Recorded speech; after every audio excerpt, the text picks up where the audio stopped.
one of the hardest memory, like running out of milk and diapers. Yeah, that was one of the hardest thing ever. Yeah, we started to plan for it even before we went from north to south, because, we were there for about a week, and a lot of things have changed since October 7th in terms of, markets, businesses open, etc.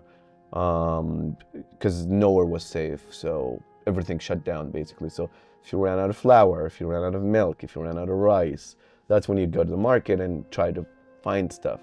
And then early on you could find stuff because everyone had supplies, right?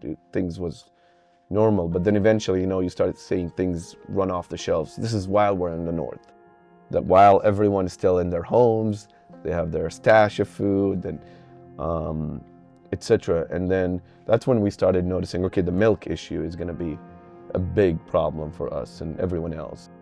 I remember we used to taste it to make sure it's not expired because no electricity. Yeah, there's no power. Every time there's no power, so we used every time I want to make a bottle for him, so I used to taste it, me or Abood, so just like to make sure this milk is good to drink, it's not expired.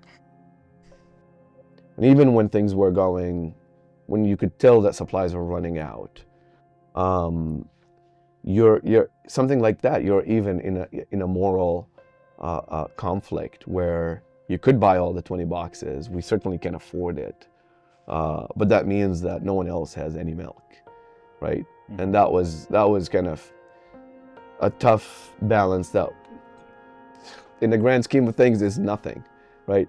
But the little details, like you're worried about airstrikes and going back to your house, and there's certainly been many stories in Gaza where someone went to go buy supplies, came back to find the house with his entire family and kids in it wiped out.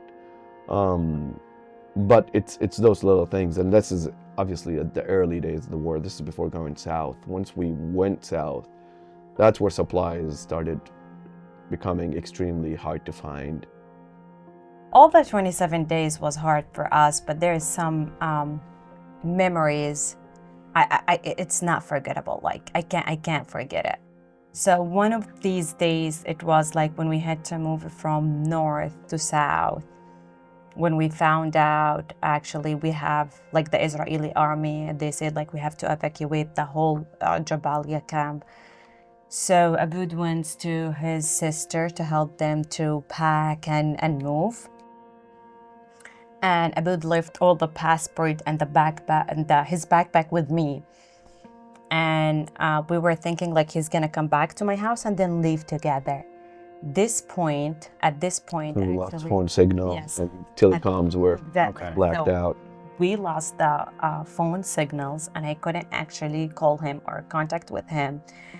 And because when we actually had to move, we didn't know where to go. Yeah. So we left the house. I started to cry because I cannot talk to Abood. I don't know what happened to him. He doesn't know where we're gonna go, and and he doesn't have his passport in case if something happened or in case if we're gonna meet each other at the border. He doesn't have his passport. His passport is with me. So I started to think like, and I actually called my sister in the West Bank because I know at this point, the signal in the West Bank, like calling someone to Gaza, it's much better than calling each other in Gaza. Right. I don't know if you got it or not. So my sister, she lives in the West Bank, so it was much better to call like the people in Gaza than calling each other.